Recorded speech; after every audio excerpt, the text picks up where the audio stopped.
అన్ని వర్గాల అభివృద్ధి ప్రభుత్వ లక్ష్యమని అన్నారు వరంగల్ పశ్చిమ నియోజకవర్గ ఎమ్మెల్యే నాయని రాజేంద్రరెడ్డి.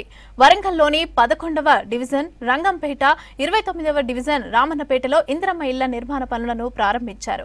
పోతననగర్ ప్రాంతంలో వరద నీటి నిల్వకు సమస్యకు శాశ్వత పరిష్కారం కోసం 75 లక్షలతో బాక్స కల్వర్ట్ నిర్మాణానికి శంకుస్థాపన చేశారు. ఇక ఇందిరమ్మ ఇళ్లతో పేదలకు చిరకాల కళ నెరవేరుతోందని అన్నారు ఎమ్మెల్యే నాయని. వరంగల్ వెస్ట్ నియోజకవర్గంలో 29వ డివిజన్లో ఇందిరమ్మ ఇల్లు ముగ్గులు పోసి పండుగ వాతావరణాన్ని మరి ఇన్నేళ్ల కాలంలో ఇందిరమ్మ ఇల్లు అనగానే బడుగు బలహీన వర్గాలు పేదలకు ఎంటికలు నిల్చునే విధంగా ఉంటది. మీరు చూడండి, ఏ ఊరికి పోయినా ఇందిరమ్మ ఇల్లు లేని ఊరు ఉండదు.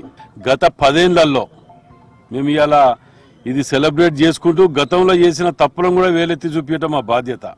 ప్రజలందరూ గమనించాలి దీన్ని. గతంలో 10 ఏళ్లు టీఆర్ఎస్ ప్రభుత్వంలో ఒక్క ఇల్లు ఎవరికన్నా ఇచ్చిండ్రా చూపియండి. ఒకటే ఇల్లు, రెండో ఇల్లు అడగ నేను.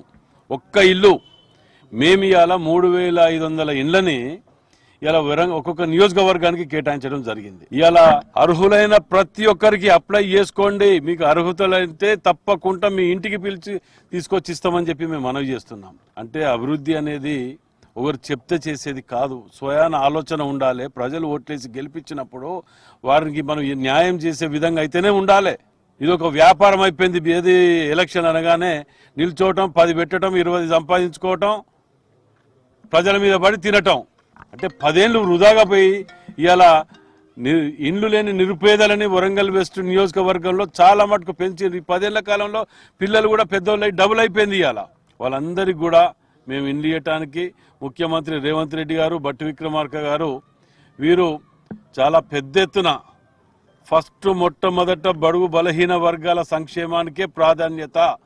అందులో ముఖ్యంగా వరంగల్ జిల్లాకు, అందులో వరంగల్ వెస్ట్ నియోజకవర్గానికి ప్రతిదీ కూడా మేము కలిసి కట్టుగా అందరం ఒక టీం వర్క్ చేసుకుంటూ పేదవాడికి ఇల్లు లేదు అనే ఇది లేకుండా ఈ 5 ఏళ్ల కాలంలో రోడ్లు లేవు కానీ ఇంకేవి లేవు అనుకుంటా అన్ని కంప్లీట్ చేయడానికే పొద్దుగా లేస్తే మేము డివిజన్లలో తిరుగుకుంటూ ఈ కార్యక్రమం